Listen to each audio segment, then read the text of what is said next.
mudik lebaran yang kita hadapi.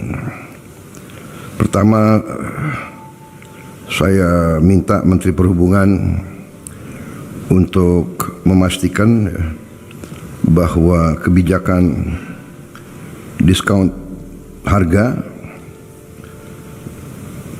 bisa dilaksanakan dengan sebaik-baiknya, baik diskon tiket di pesawat, kereta api, kapal laut, dan jalan tol, dan memastikan pelayanan yang baik di setiap tempat.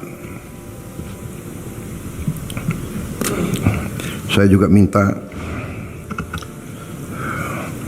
Panglima TNI dan Kapolri mengerahkan sarana yang dimiliki oleh TNI dan Polri untuk membantu kelancaran mudik ini. Kemungkinan Angkatan Laut dan Angkatan Darat punya kapal-kapal, mungkin ini bisa diperbantukan, dikoordinasikan dengan Menteri Perhubungan.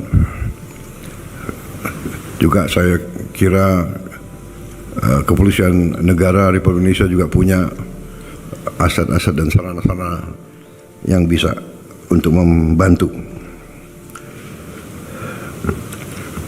Menteri Sosial